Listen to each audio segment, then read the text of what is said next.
Ons gaan dan met ander woorde voort met ons reeksprediking vanuit die boek Titus.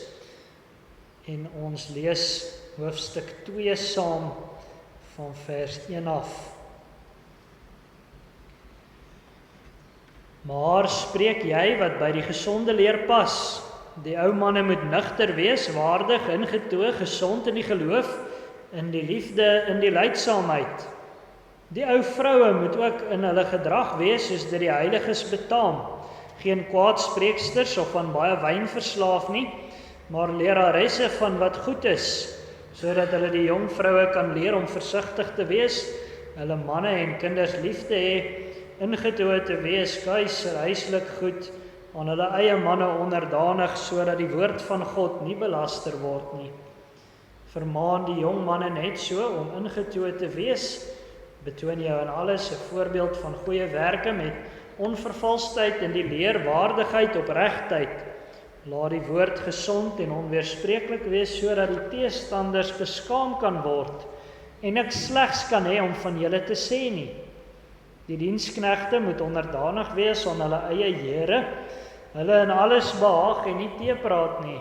Hulle moet niks ontvreemd nie, maar alle goeie trou betoon, sodat hulle die leer van God, ons verlosser, in alles kan versier.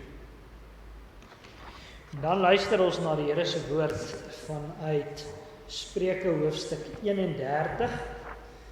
En Spreuke 31 gaan ons van vers 10 tot aan die einde van die hoofstuk lees. Nou is baie opvallend, die woorde van Spreuke 31 is nie die woorde van Salomo nie. Ons lees in vers 1, dis die woorde van Lemuel, die koning van Massa, en dan sê hy baie pertinent, dis die woorde waarmee sy moeder hom vermaan het, so sy ma het hom hierdie dinge geleer. Dis baie treffend. Ons luister dan na sy gedig oor die deegsame vrou van vers 10 af. Wie sal 'n deegsame vrou vind? Want haar waarde is ver bo korale. Die hart van haar man vertrou op haar, en haar wins sal dit hom nie ontbreek nie. Sy doen aan hom goed en nie kwaad nie al die dae van haar lewe. Sy sorg vir wol en vlas en sy werk met gewillige hande. Sy is soos die skepe van 'n handelaar, van ver af bring sy haar brood in. En sy staan op as dit nog nag is en gee voedsel aan haar huisgesin en die bestemde deel aan haar diensmeisies. Sy dink na oor 'n stuk grond en koop dit. Van die vrug van haar hande plant sy 'n wingerd. Sy omgord haar lendene met krag en hou haar arm stewig. Sy voel dat haar wins goed is. In die nag gaan haar lamp nie dood nie. Sy steek haar hande uit na die spinstok en haar handpalms hou die spoel vas. Sy brei haar handpalm uit na die ellendige en sy steek haar hande uit na die behoeftige. Sy is nie bevrees vir haar gesin vanweë die sneeu nie, want haar hele gesin dra skarlakenstof. Sy maak vir haarself dekens, haar tabbert is van fyn linne en purper. Haar man is bekend in die poorte as hy saam met die oudstes van die land sit. Sy maak hemde en verkoop dit, en gordels lewer sy aan die handelaars. Sterkte en eer is haar kleed, en sy lag oor die dag wat kom. Haar mond maak sy oop met wysheid, en vriendelike onderrigting is op haar tong. Opmerksaam gaan sy die werksaamhede van haar huis na, en die brood van luiheid eet sy nie. Haar seuns tree op en noem haar gelukkig, haar man ook, en hy prys haar. Baie dogters het hulle knap gedra, maar jy oortref hulle almal. Die bevalligheid is bedrog, en die skoonheid is nietigheid. 'n Vrou wat die Here vrees, sy moet geprys word. Gee haar die vrug van haar hande, en laat haar werke haar prys in die poorte. Broers en susters, die Hebreëse woordjie wat met deegsaam vertaal is, word baie keer gebruik in verband met krag, en selfs in die Bybel in verband met oorlogsmagte, met weermagte, word hierdie woord gebruik. En dan ook weer ons fokusverse aan ons voor, Titus 2 vers 3 tot 5. Die ou vroue moet ook in hulle gedrag wees soos dit die heiliges betaam, geen kwaadspreeksters of van baie wyn verslaaf nie, maar leraresse van wat goed is. Sodat hulle die jong vroue kan leer om versigtig te wees, hulle manne en kinders lief te hê, ingetoe te wees, kuis, huislik goed, aan hulle eie manne onderdanig, sodat die woord van God nie belaster word nie.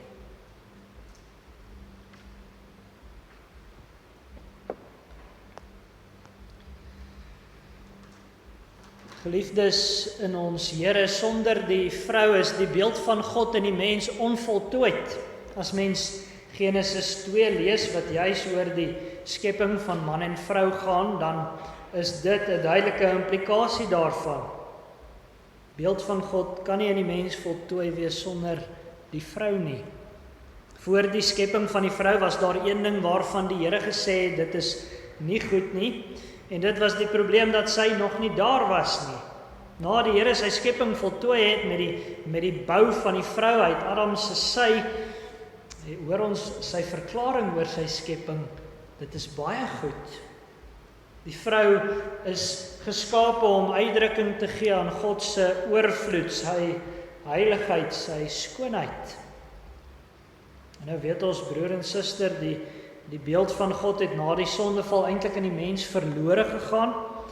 Daar is in sonde gevalle mens maar enkele oorblyfsels daarvan oor. Maar deur die herskepping in Christus word die beeld van God in die mens herstel. En ons weet mos wat die begrip herskepping beteken, wat daarmee bedoel word. Dit is God wat as vrug van Christus se verlossing die skepping vernuwe om selfs nog heerliker te wees as wat dit aanvanklik was. En dit doen die Here deur die werking van sy Gees. Die aanvanklike skepping het geëindig by die skepping van die mens, maar die herskepping begin dan by die mens. Dit begin binne in die mens. Christus werk deur sy Gees in gelowige mans en vroue om weer die beeld van God te vertoon.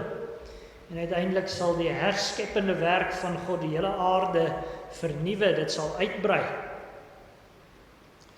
Maar by die herskepping van God is dit soos by die skepping.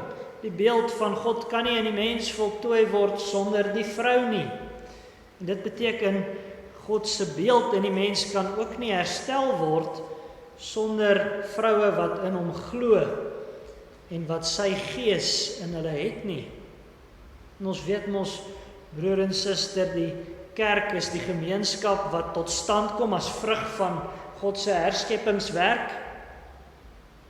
En dit beteken uiteraard dat ons as kerk die Here nie kan verheerlik soos ons moet, so sy beeld kan vertoon sonder die teenwoordigheid en deelname van Godvreesende vroue nie. En nou kan ons vra, hoe moet vroue dan die herskeppingswerk van God tentoonstel? Hoe moet hulle word om te kan wees wat God wil hê hulle moet wees? Dis kardinaal belangrike vraag. En daarom raak Paulus in ons skrifgedeelte ook spesifiek hierdie saak aan. Ons is nou al 'n hele ruk lank besig met die brief van Paulus aan Titus. En jy sal onthou dat Titus evangelis was op die eiland Kreta en Paulus het die brief geskryf om spesifiek vir Titus te leer hoe hy die gemeentes op Kreta moet lei in die woordverkondiging en in hulle orde. Paulus het in hierdie brief vir Titus geleer hoe hy tot die gemeente se opbou moet werk. En ons het gehoor dat gekwalifiseerde ouderlinge dan nodig is vir goeie orde in die Here se kerk. Ons het ook gehoor toe ons die vorige keer by Titus stil gestaan het, waartoe die Here manne, oud en jonk roep, waartoe hulle moet groei in sy gemeente. Maar wanneer Paulus die roeping van die vroue aanraak, dan is dit baie opvallend hoe hy dit doen. Daar's iets heel besonders aan die struktuur van ons skrifgedeelte. Die roeping van die Here word aan die verskillende groepe in die gemeente verkondig. Die eerste groep wat aangespreek word is die ouer mans, en dan heel logies soos te verwagte beweeg Paulus oor na die ouer vroue. En op hierdie punt sou mens verwag dat as hy klaar met die ouer vroue gepraat het, dat hy die jong manne gaan aanspreek. maar hy doen nie. Hy spreek eers die jonger vroue aan en dan die jonger mans. Die volgorde is dus die ouer manne, die ouer vroue, die jonger vroue, die jonger mans. Nou kan ons inderdaad vra waarom hierdie volgorde. En daar is sekerlik heel wat redes voor, maar wat duidelik is vanuit die struktuur en uit die res van die Bybel is dat dit iets verkondig van mans en vroue se roeping binne in die gemeente. Die plek van mans en vrouens word in die struktuur treffend sigbaar. Die vrou se roeping staan in die middel, omdat dit die vrou is wat aan die kerk en huisgesin inhoud en voluit gee. Die man se roeping staan op die kant, omdat die man die een is wat vorm en orde aan sy gesin en aan die gemeente bedien. Ons kan dus in 'n sekere sin sê, die kerk is 'n leë dop as die dienswerk van die vroue nie behoorlik na vore kom nie. En dis nie net waar van die kerk nie, dis ook waar van die huisgesin. Ons kan uiteindelik sê, dis ook eintlik waar van die volk. Die kerk vorm immers die ware kern van die volk en die kerk dan is opgebou vanuit gelowige gesinne.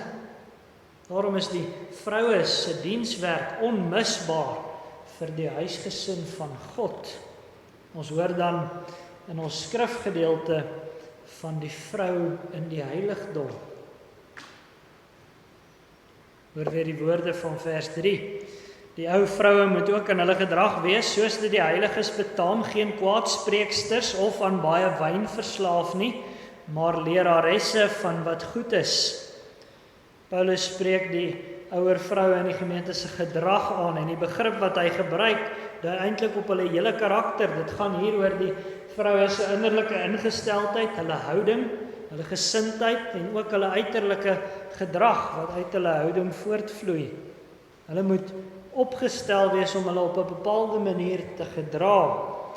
Hulle moet ingestel wees daarop om hulle te gedra in die woorde van ons skrifgedeelte, soos dit die heiliges betaam.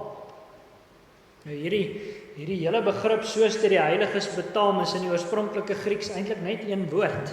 En eintlik sê hierdie woord nog veel meer as wat die Afrikaans hier weergee. Dis 'n woord wat die gedrag van die vroue met die tempel verbind. Hulle gedrag moet so wees dat dit by die Here se tempel, by sy heiligdom pas. Eintlik sou ons kon sê dat die ouers vroue se gedrag priesterlik moet wees. Hulle moet hulle gedra soos priesters wat diens doen in die Here se heiligdom. Nou kan ons vra, maar hoekom word die vroue se taak dan juis met die priesters van die heiligdom vergelyk? Ons weet mos daar is nie in die Nuwe Testamentiese kerk 'n formele priesterampt nie. Christus is die enigste hoëpriester. Ons het nie aardse priesteramptsdraers nie. En buitendien was al die priesters in die Ou Testamentiese kerk mans. Die Here het dit so ingestel en dit so gewil. Waarom moet die vroue volgens Paulus se woorde hierso juis priesterlik wees? Nou broer en suster, ons kan ons aandag bepaal by twee redes. 'n Priester was destyds iemand wat deur die Here geheilig is tot diens in sy tempel. Dis iemand wat as vrug van God se verlossing moet werk in die heiligdom. Sy grootste belang is die huis van die Here. Maar 'n priester is ook destyds iemand gewees wat spesifiek nie vir homself geleef het nie. Sy lewe was 'n lewe van selfopofferende liefde. As hulle voor die volk gestaan het, dan was dit nie in hulle eie hoedanigheid nie, maar om in die naam van die Here die volk te onderrig. Hulle het daar gestaan as verteenwoordigers van die Here. En as hulle voor die Here gestaan het, dan was dit ter wille van sy volk. So het hulle die volk onderrig in die weë van die Here in sy naam, maar hulle het ook die belange van die volk op die hart gedra as hulle gebid het, as hulle geoffer het. Hulle moes in liefde, in volkome toewyding aan die Here leef. Trouwens, hulle was werklik in alles aan die Here gewy. Daarom mocht die stam van Levi, waar uit die Ou Testamentiese priesters gekom het, hulle mocht nie gemeenskaplike grond besit het nie. God het vir hulle gesê dat hulle nie soos die ander stamme 'n erfdeel sal ontvang nie, omdat hy self hulle erfdeel sal wees. As ons in die Bybel dus die woord priester hoor, dan moet ons dink aan iemand wat volledig aan die Here toegewy is en daarom in alle liefde in die belang van ander optree. So moet die karakter van die ouer vroue wees volgens ons skrifgedeelte. Dit moet getuig van 'n volkome toewyding aan God. Dit moet getuig van 'n diep selfopofferende liefde. Maar ook van iemand wat deur die Here self gereinig is, deur homself skoongemaak is. Die priesters van die Ou Testament moes hulle gedurig was om aan te dui dat die Here hulle skoonmaak en om ook daarmee te erken dat hulle nodig het om deur die Here skoongemaak te word. Dit was 'n vereiste vir hulle diens. En so moet die vroue in die Here se gemeente ook veral daarvan skitter dat hulle gereinig is. Nie met water nie, maar met die bloed van ons groot hoëpriester Jesus Christus. Hy is uiteindelik die volkome en enigste hoëpriester van die kerk. Sy toewyding aan die Vader was en is nog altyd volkome. Daarom kon hy byvoorbeeld volgens Johannes 12 vers 49 verklaar: want ek het nie uit myself gespreek nie, maar die Vader wat my gestuur het. Hy het my 'n gebod gegee wat ek moet sê en wat ek moet spreek. Christus se toewyding aan die Vader staan bo alle twyfel. Hy het immers as priester ook die volmaakte offer vir ons sondes gebring en hy was self die offer. Kan jy jou 'n groter liefde as dit indink, broer en suster? Kan jy jou 'n groter toewyding indink dat 'n priester homself offer? Maar dit het Jesus gedoen. Waarom het hy dit gedoen? Ons hoor in Efesiërs 5 dat hy dit gedoen het om die gemeente te heilig, om die heiligdom, om haar tot 'n heiligdom en woonplek van die Almagtige te maak. Hy, die bruidegom, het homself priesterlik geoffer sodat sy bruid mooi kan wees, sodat sy skoon kan wees. En nou weet ons, die kerk is die heiligdom en die kerk is die bruid. Mans en vroue maak deel daarvan uit. Maar broeder en suster, wie kan tog die skoonheid van die bruid beter na vore bring as die vroue?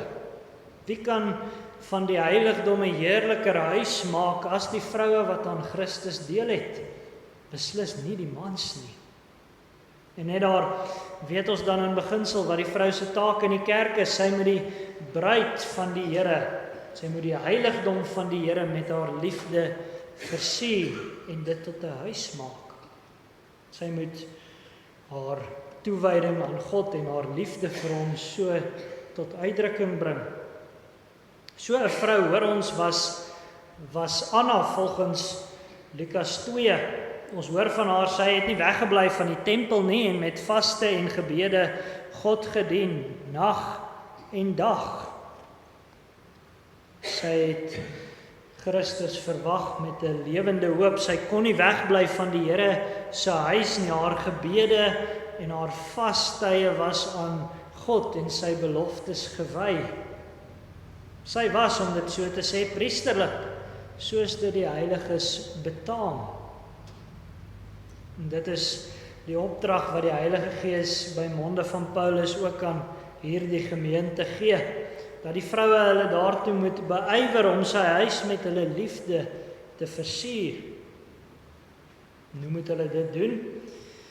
Ons skrifgedeelte noem eers negatief dat hulle nie kwaadspreeksters moet wees nie. Die woord wat met kwaadspreeksters vertaal is dieselfde Griekse woord wat telkens in die Bybel met duiwels vertaal word. Dis mos immers wat die duiwel doen. Hy beswader die Here se kinders, hy praat sleg van hulle en hy kla hulle valslik aan. So mag die ouer vroue nie wees nie. In ons skrifgedeelte is dit eintlik 'n baie kragtige en ons kan amper sê kras manier wat Paulus gebruik om vir die ouer vroue te sê, hulle moenie 'n klomp kwaadwillige skinderbekke wees nie. En daarmee saam moet hulle ook nie wynverslaafdes wees nie. Dit het ons gehoor in verband met die ouderlinge en die manne ook. Jy sal onthou dat drankmisbruik 'n groot probleem op die eiland van Kreta was. maar eintlik onder ons volk deesdae, maar ook van vroue wat deur die bloed van Christus skoon en mooi gemaak is, mag nooit gesê word dat hulle dronkaards is nie. Nou hoor ons uiteindelik positief dat hulle leraresse van wat goed is moet wees. Nou in die Grieks is die hele leraresse van wat goed is ook net een woord. En opvallend, ons skrifgedeelte is die enigste plek in die hele Bybel waar hierdie woord voorkom. Die ouer vroue moet leer in woord en in daad. Hulle moet die goeie dinge leer. Dit veral ten opsigte van die jonger vroue wat ons net nou gaan hoor. Dit klink nogal baie soos dit wat 'n moeder doen, nie waar nie. Sy leer haar kinders gewoonlik dinge wat vir hulle goed is, of sy probeer ten minste. Dan kan ons inderdaad wonder, wat is die curriculum? Wat is haar leerinhoud? As die ouer vroue leraresse moet wees van dit wat goed is, wat moet hulle leerinhoud wees? Sê Paulus hier dat die ou en jong vroue van die gemeente saam met Bybelstudie doen? My broer en suster, dit kan beslis nie skade doen nie, maar dis klaarblyklik nie noodwendig wat Paulus hier in die oog het nie. Die curriculum hoor ons eintlik van in die volgende 2 verse. En daar hoor ons van die vrou in die huis.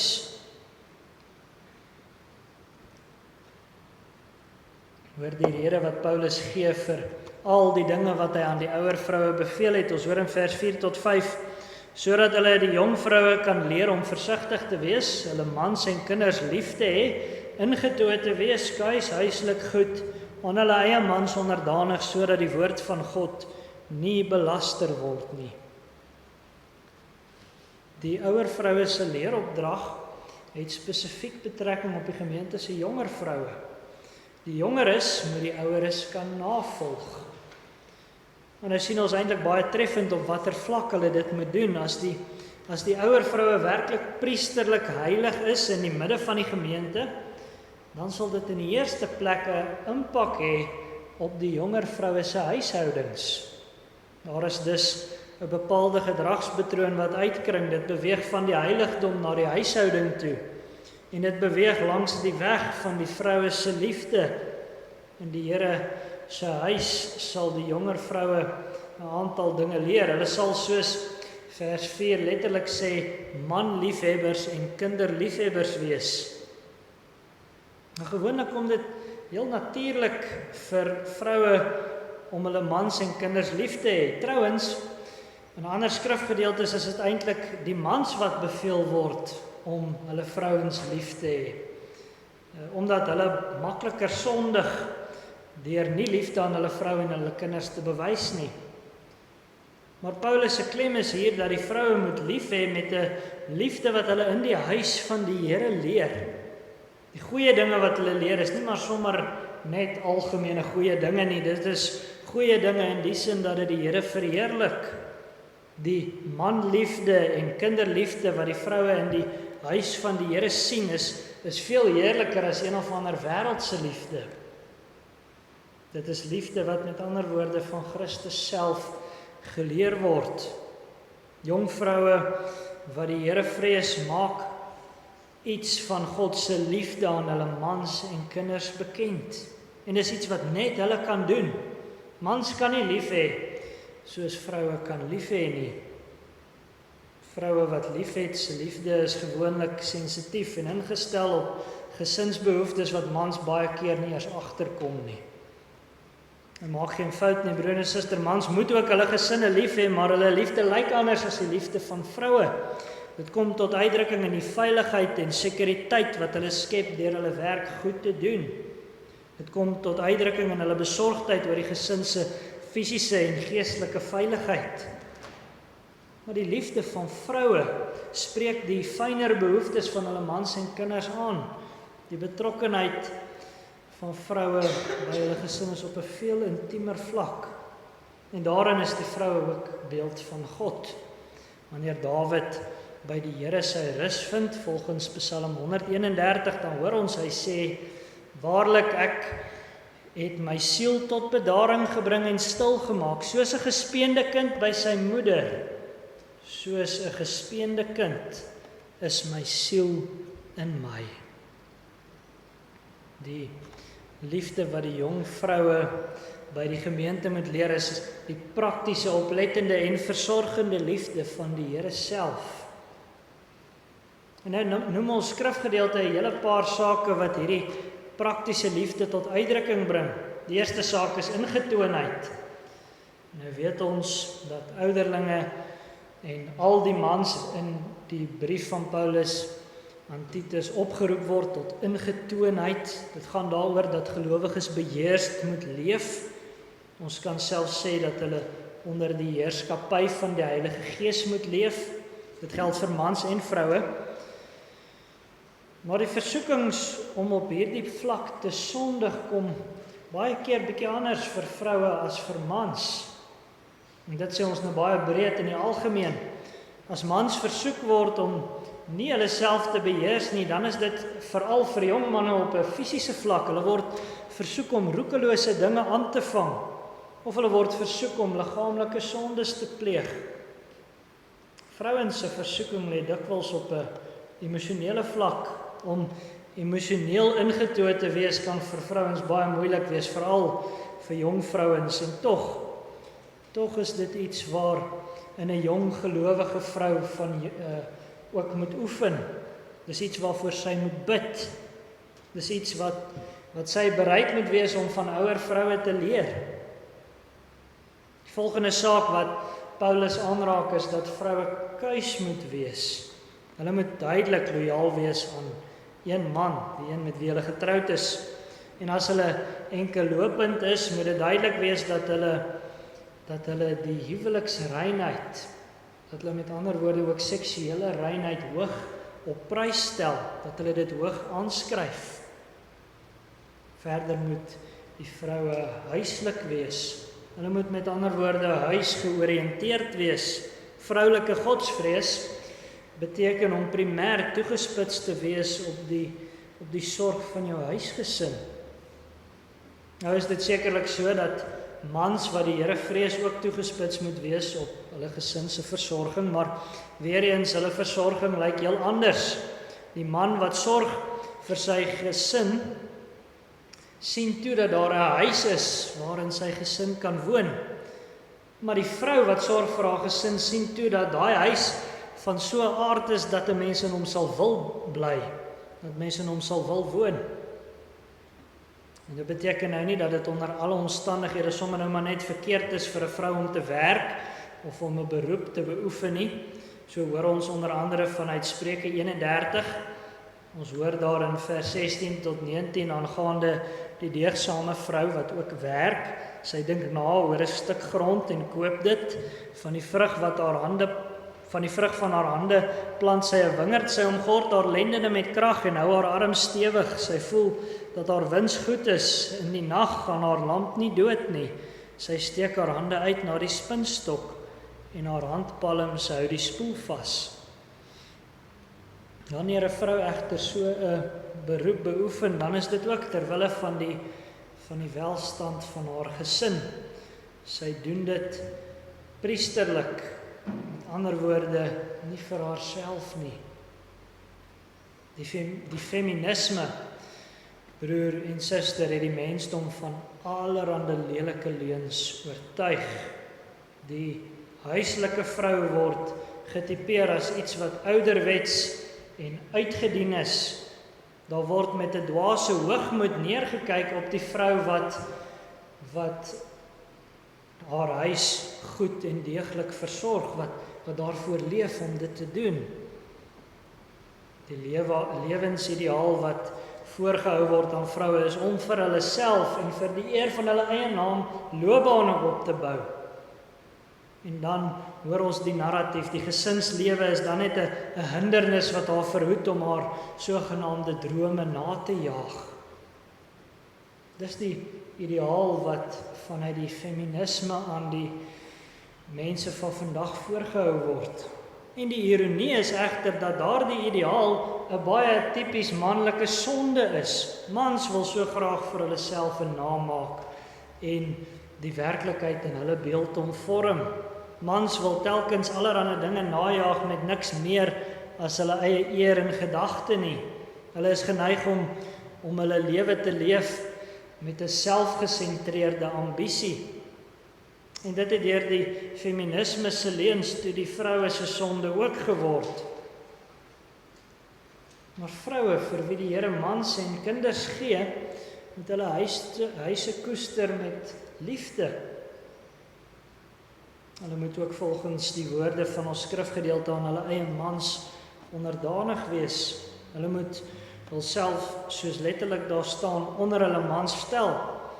Nou op hierdie punt moet ons weer waaksaam wees vir al die hedendaagse verkeerde reaksies op die feminisme. Dit is ook in ons tyd vol leuns en sonde.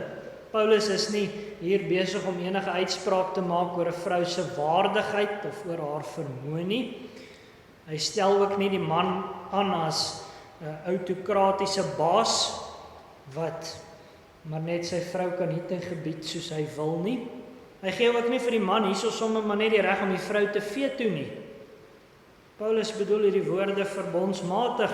Vroue wat onderdanig is teenoor hulle eie mans, laat hulle mans toe om vir hulle verantwoordelikheid te vat. Hulle erken dat hulle mans voor die Almagtige verantwoording vir hulle moet doen en dan leef hulle dienooreenkomstig. Dit alles, so hoor ons, is noodsaaklik sodat die woord van God nie belaster word nie. Die gedrag van vroue mag nie so wees dat buitestanders slegte dinge het om van die evangelie te sê nie. Wat sal hulle tog sê as hulle hoor van 'n bruidegom wat sy bruid geheilig het, die evangelie, en tog sien hulle in die kerk geen geheiligde bruide nie? Wanneer die vroue in 'n gemeente gehoor gee aan die opdragte van ons skrifgedeelte, dan strek dit tot eer van God en tot opbou van sy gemeente. Indien hulle dit nie doen nie, dan lyk hulle nie soveel anders as die wêreldse vroue in die omliggende gemeenskap nie, en dan word die woord van God belaster. Daarom, geliefde susters, gee gehoor aan die Here se opdragte in ons skrifgedeelte.